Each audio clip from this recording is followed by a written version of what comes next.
लेके उड़ा चला जाए रे जहाँ नहीं जाना था। নমস্কার বন্ধুরা, welcome back to my channel Joyitasagar again. সবাই তোমরা কেমন আছো? আশা করছি ভালো আছো।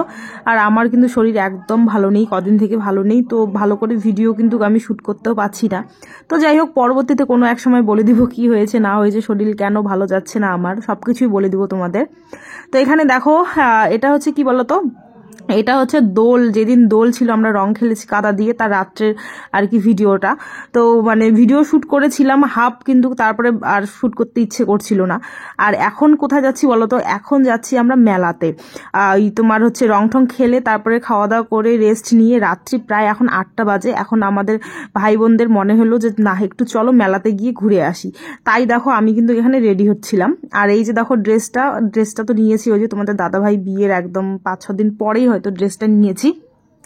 তো যাই হোক, আর তোমাদের দাদাভাইকে ফোন করছিলাম, তো ওর তো ডিউটি শেষ হয়ে গেছে এখন, তো তাই ফোন করছিলাম, দেখি ধরে কি না ধরে, কিন্তু না, ফোনটা আর ধরলো না। হয়তো বা ওদের কি হয় বলতো, ডিউটি শেষ হওয়ার পরেও কিন্তু অনেক আরো কাজবাজ থাকে, বলতে ওদের কখন ডাক পড়ে ওরাই জানে।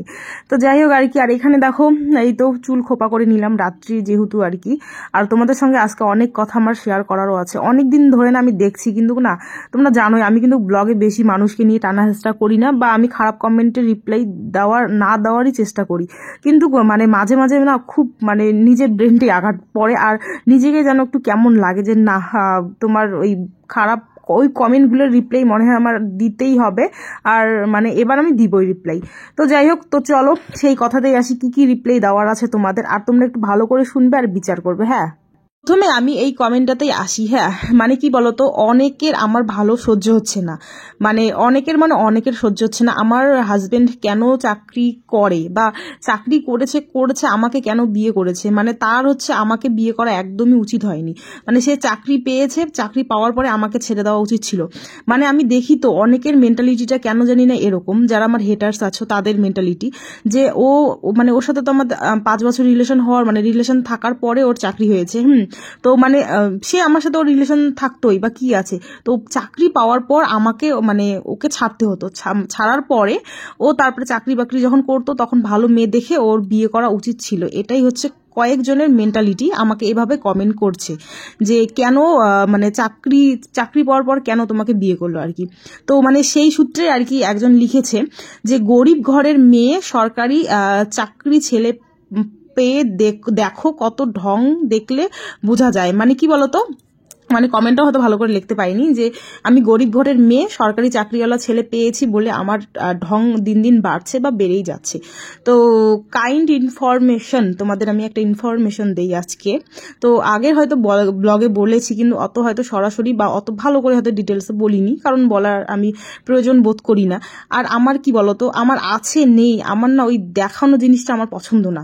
আমরা গরিব, হ্যাঁ আমরা গরিব, বা আমরা ধনী, হ্যাঁ আমরা মধ্যবিত্ত, হ্যাঁ আমরা মধ্যবিত্ত, ওরকম না যে ওই সবসময় বড়লোকি চাল দেখাতে হবে, বা ওই বড়লোকি ভাব দেখাতে হবে, বা মানে অনেক থাকে না এরকম। তো সেরকম কিন্তু আমার মেন্টালিটি ছোটবেলা থেকে আমাদের ওরকম মেন্টালিটি নেই আর কি। তবু মানে কি হয় বলতো, মাঝে মাঝে এই যখন এরকম কমেন্ট পাই না যে গরিব ঘরের মেয়ে সরকারি চাকরিওয়ালা ছেলে পেয়ে মানে আরো আমার বারাং ঢং বেড়ে গেছে, তখন এই কমেন্টের রিপ্লাইগুলো দিতে আমার ইচ্ছে করে। তো একটা কথা আর কি বলে নিই, আমার কিন্তু ওই সরকারি চাকরি ওই আমি বরের বাড়িতে গিয়ে বরের সরকারি চাকরি আছে সেটা না, আমার জন্মের পর থেকে আমার বাবা, মানে আমার জন্মের আগের থেকে আমার বাবা চাকরি করে। এটা কথা তোমাদের একটু ভালো করে ক্লিয়ার করে দিই। হ্যাঁ, তো আমার জন্মের আগের থেকেই আমার বাবা চাকরি করে, মানে চাকরি করে বলতে বাবা ছেলে বয়স থেকেই চাকরি করে, তারপর বিয়ে করেছে, তারপর আমরা হয়েছি আর কি।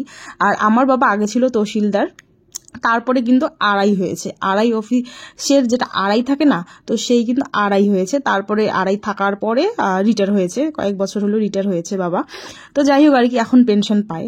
তো এখন রিটায়ার হয়েছে কি হয়েছে, চাকরি তো করেছে, বা চাকরি তো এখনো অবধি স্বাভাবিক, চাকরি না করলে পেনশন পেতো কোথা থেকে বলো। তো যাই হোক আর কি, তাই আর কি তোমরা যারা বলো আমাকে যে চাকরান্দার ছেলে দেখে আমার একদম পুরো বারাং, চাকরান্দার ছেলেকে বিয়ে করে আমার পুরো বারাং হয়েছে, তাদেরকে বলছি তোমরা তোমাদের তোমরা হয়তো জানবে না, না? তো তোমরা হয়তো ওই কাউকে জিজ্ঞাসা করো যে আড়াই অফিসারের বেতন কত ছিল বা আড়াই অফিসার কি, তো মানে তোমাদের বলে দিবে তারা। হ্যাঁ, তো এটা গেল মধ্যা কথা। আর একটা কথা বলি, আমার থাক বাই না থাক, আমরা না ছোটবেলা থেকে ওই বড় লোকের চাল দেখানো বা ওই দেখানো জিনিসটা আমাদের পছন্দ না, বুঝলে তো? আর আর আগেও অনেকদিন বলেছিলাম একটা ব্লগে হয়তো, যে চাকরি আমাদের ফ্যামিলিতে না অনেক চাকরি আছে, তো এই চাকরি জিনিসটা তোমরা করো না, মানে একদমই করো না, আমার এখানে তো একদমই করো না। তো যাই হোক আর কি, আরও একটা কথা বলছি, প্রেম না করলেও আমার বাবা সার্ভিস ছেলে দেখে বিয়ে দিত, স্বাভাবিক। হ্যাঁ, এই হচ্ছে মধ্যা কথা। আরেকটা গেল, কিরকম মেন্টালিটি তোমরা পোষণ করো আমি তো এটাই বুঝি না। হ্যাঁ, যদি আমি গরিব হতাম, বা হ্যাঁ আমি এখন গরিব, তো গরিব হয়েছি বলে কি আমার একটা ওই সার্ভিস ছেলেকে বিয়ে করা উচিত না?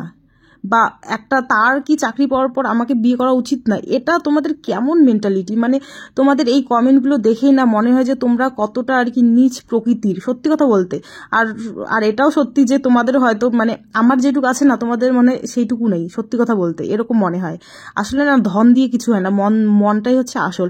তোমার যদি মন বড় হয়, তুমি নিজে বড়। ওই তোমার ওই টাকা পয়সা অঢেল আছে তাই দেখে তুমি বড়, সেটা কিন্তু কোনোদিনও না। যেমন হচ্ছে বিদ্যা তোমার বেশি থাকলে, মানে তুমি অনেক ডিগ্রি নিয়েছো বলে যে তুমি জ্ঞানী, সেটাও না। অল্প যাদের বিদ্যা থাকে তারাও কিন্তু জ্ঞানী হয়। আরো শোনো, আরো মেন্টালিটি কতজনের যে খারাপ। আমাকে আরেকজন বলেছে যে আচ্ছা দিদি, তোমাকে দেখে মনে হচ্ছে তুমি একটা গরিব ঘরের মেয়ে, ছেলেদের চাকরি করে, মাইনে অনেক, তাও তুমি গরিব বলে ছেলেটা তোমাকে বিয়ে করেছে। তো মানে ছেলেটা আমাকে বিয়ে করেছে, আমি গরিব দেখেও ছেলেটা বিয়ে করেছে। তো মানে এখানে তোমাদের মেন্টালিটি কেমন দাঁড়ায় বলো তো, যে একটা ছেলের সাথে আমি 5-6 বছর রিলেশন থাকার পরে সেই ছেলেটা চাকরি পেয়েছে, তার আগে কিন্তু চাকরি পাইনি। তো আমার সাথে রিলেশন 5-6 বছর থাকাকালীন চাকরি পেয়েছে। তাহলে কি তোমরা তাহলে বলছো এই কথাটা যে তাহলে ছেলেটাকে তারপরে আমাকে ছেড়ে দেওয়া উচিত, তারপর অন্য একটা ওই মেয়েকে বিয়ে করা উচিত? মানে এটাই সত্যি কথা বলতে বাস্তব, এটাই কিন্তু হয়। তো ওই যে বলে না যে সবার সাথে সবাইকে তোমরা গুলিয়ে ফেলো না। হ্যাঁ, আর আমি গরিব না ধনী সেটা তোমাদের আর কি ভাবতেই হবে না, দেখতেও হবে না। আর ওই যে বললাম, যে কথাটা বললাম যে আড়াই মানে কি, আড়াই অফিসারের কত বেতন, তো এই জিনিসটা তোমরা একটু জেনে নিও, তারপরে আমাকে কমেন্ট করতে এসো। হ্যাঁ, তো যাই হোক বন্ধুরা, অনেক কথাই আজকে বলে ফেললাম, কিন্তু বলারও দরকার আছে, কারণ ওই সবসময় একই কমেন্ট বা একই কথা বারবার শুনতেও আমার একদমই ইচ্ছে করে না। আর তোমাদের কিন্তু আমি ওভাবে বলিও না যে, মানে বলিও নাই যে আমার বাবা একদম কি চাকরি করে কি না করে। আর যদি তোমাদের সন্দেহ হয়, প্লিজ আমাদের বাড়ির রাস্তা তো তোমরা জানোই, প্রায় অনেকেই জানো, প্লিজ আমার বাড়িতে এসে আমার বাবার সব কাগজপত্র, ডকুমেন্টস, কত সালে চাকরি পেয়েছে, বা আমি সার্ভিস করা মুখ দেখিনি কোনোদিন, চাকরানদার তো আমাদের ফ্যামিলিতে নেই, আর আমি কোনোদিনও মুখও দেখিনি ওগুলোর, তো সবকিছু জেনে যাবে। আর আমাদের ফ্যামিলিতে কতজন চাকরি করে, কি সমাচার, নাকি সবাই চাকরি করে আমাদের ফ্যামিলিতে, সেটাও দেখে যাবে। আর কত বড় বড় চাকরি করে না, সেটাও তোমরা দেখে যাবে। তো যাই হোক আর কি, ওই যে সাধারণ থাকি বলে আর কি সবাই ভাবো, তো হ্যাঁ আমি সাধারণ থাকতেই পছন্দ করি, আর তোমরা আমাকে এরকম কমেন্ট করতেই পারো, আমার তাতে কোনো লজ্জা একদমই নেই। আমি গরিব, হ্যাঁ আমি বুক ফুলিয়ে বলতে পারি যে হ্যাঁ আমি গরিব। তো যাই হোক আর কি, এখানে দেখো ওই যে কাকুদের বাড়িতে এসেছি, তারপরের দিনও কিন্তু এখানে এই যে খাওয়া দাওয়া চলছে, মা কিন্তু খেতে বসেছে, আর কিন্তু নিরামিষ একদম, কিন্তু এই 3-4 দিন থেকে একদমই নিরামিষ হচ্ছে, অষ্টমঙ্গলা হয়ে যাবে, তারপরে কিন্তু এই তোমার হচ্ছে মানে আমিষ খাওয়া হবে। তো সেই অষ্টপ্রহরের সময়ও একদম 7-8 দিন ভরা এরকম খাওয়া দাওয়া ছিল, সবাই একসঙ্গে মিলেমিশে। আর কিন্তু এই যে আমাদের কিন্তু দোলের সময় কিন্তু যার বাড়িতেই দোল হয় না কেন, এরকম 4-5 দিন কিন্তু ওখানেই আমাদের খাওয়া দাওয়া থাকে। তো আমাদের কিন্তু পরিবারটা এমন। আবার আমি কেন বলি আমরা অনেকেই থাকি, সবাই একসঙ্গে আনন্দ মজা করি, এটাও তোমাদের অনেকের প্রবলেম। আচ্ছা দেখো, আমি যেরকম বা আমাদের যেরকম পরিবার, আমি তো সেটাই দেখাবো না, বলো তোমাদের মানে কি বলো তো, কি বলি আর, মানে আমরা যেমন ভাবে থাকি তোমাদের তো সেটাই শেয়ার করব, নাকি কিছু বাড়িয়ে চাড়িয়ে বা কিছু কম করে শেয়ার করব? দেখো তো মানে কি বলি, আর মেন্টালিটি তোমাদের কেমন, মানে কি বলবো, আর বলার মতন ভাষা নেই। হ্যাঁ, আমরা দেখো এভাবে এই যে সবাই মাটির মধ্যে কি সুন্দরভাবে বসে খাচ্ছি, এভাবেই খাই আমরা সব সময় কোনো একটা অনুষ্ঠানে গেলে। হ্যাঁ, আমরা এটাই দেখাই, আমরা এরকমই খাওয়া দাওয়া করি, বা এরকমই এই যে সবাই আমার মা কাকি জেঠিরা যে খেতে দিচ্ছে, তারপরে আমরা সবাই এখন প্রায় 60-70 জন আর কি খাবো সবাই একসঙ্গে বসে। তো এরকমই, হ্যাঁ এরকমই, কি আছে বলো, যেরকম থাকবো আমরা তো সেরকমই দেখাবো না তোমাদের, কি বাড়িয়ে চাড়িয়ে কিছু দেখাবো বলো? মানে বলার মতন আমার ভাষাই তোমরা রাখলে না। তো যাই হোক আর কি, তবু বলছি প্লিজ দয়া করে যারা হেটার্স আছো, প্লিজ তোমরা যদি আমার ভিডিও দেখতে না ইচ্ছে করে প্লিজ এসে কমেন্ট করো না, আর আমার ভিডিও দেখো না, দয়া করে বলছি, হাত জোর করে বলছি। কারণ আমি ওরকম ভাবে কাউকে কিন্তু কটু কথা বলতে পারি না, আর আমিও কিন্তু এখন তোমরা যেভাবে আমাকে কমেন্ট করো আমি কিন্তু সেই লেভেলেরই তোমাদেরকে কমেন্টে রিপ্লাই দিতে পারি। কিন্তু কি বলতো, ওই যে ওই সুশিক্ষা বা ওই কুশিক্ষা আমার ফ্যামিলি থেকে বা আমার মা বাবা দেয়নি।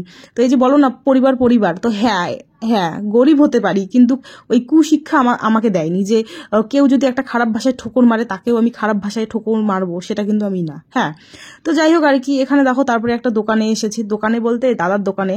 প্রথম যখন আমি ইউটিউব চ্যানেল খুলি এখানে এসে ভিডিও আপলোড দিয়েছিলাম, তো অনেকদিন পর ওই আগের স্মৃতি, 1 বছর আগের স্মৃতি মনে পড়ে গেল, এখানে এসে কত কি না মোবাইলের এটা ওটা সেটা করেছি আর কি।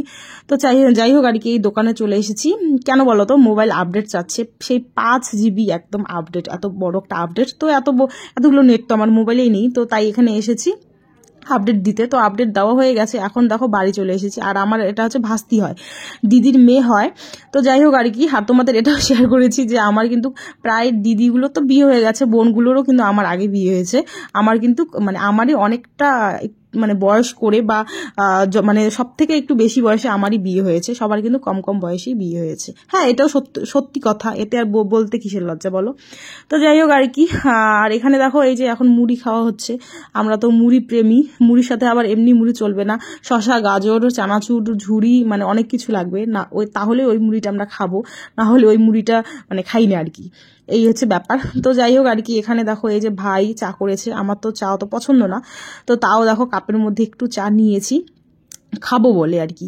আর তোমরা অনেকে জিজ্ঞাসা করো দিদি তোমরা কয় ভাই বোন, আমরা কিন্তু এই 1 ভাই 1 বোন, আর আমার অনেক কাকাতো জ্যাঠাতো পিসাতো মামাতো ভাই বোন অনেক আছে, আর হচ্ছে নিজস্ব হচ্ছে ওই আমার ভাই আর আমি দুজন। তারপর দেখো আবার ওই দিদিদের বাড়িতে এসেছি, মানে কাকুদের বাড়িতে যেখানে পুজো হয়েছে, ওখানে চলছে এখন হচ্ছে এই যে চা আর মুড়ি খাওয়া। এখানে এসে নাকি বলছে দিদি বলছে যে মুড়ি মাখ, আর আমার মুড়ি মাখা বলে অনেক টেস্টি হয়, তার জন্য এই যে দেখো নিরামিষ যেহেতু, এখানে কিন্তু ওই যে শসা, তারপর হচ্ছে বিটটা আমি নিয়েছি এমনি খাওয়ার জন্যই, কারণ আমার রক্তের সমস্যা আছে, রক্তের তো প্রবলেম, তার মধ্যে রক্ত শরীরে কিন্তু আমার অনেকটাই কম। তো যাই হোক আর কি, তার জন্যই বিটটা নিয়েছি খাওয়ার জন্য। আর আমাকে বলেছে মাঝে মাঝে বিট খেতে তোমাদের দাদা ভাই, কিন্তু আমি খাই না, এতটা জঘন্য গন্ধটা কি বলবো, আর বলার মতন না। তো যাই হোক মাঝে মাঝে কিন্তু ওই রাগও দেখায় আমাকে তার জন্য আর কি। তো চলো বন্ধুরা, আজকের ভিডিওটা তোমার কেমন লাগলো অবশ্যই কমেন্ট করে জানাবে। আর আজকের ভিডিওটা একদম নর্মাল ছিল, অনেক কথা তোমাদের সঙ্গে শেয়ার করলাম। তো তোমরা প্লিজ আমার যে কথাগুলো আমি বলেছি তোমরা তার মানে ভিত্তিতে আমাকে কমেন্ট করবে। আর হচ্ছে দয়া করে বলছি তোমাদের হাত জোর করে প্লিজ আমাকে আমার ভিডিও দেখতে না হলে দেখো না, কিন্তু খারাপ এভাবে অনেক খারাপ কমেন্ট করো তোমরা, মানে তাও সহ্য করি, কিন্তু দেখো আমরা তো একটা পরিবার না, কি বলো, তো যদি না দেখার হয় তাহলে কিন্তু দেখবে না। হ্যাঁ।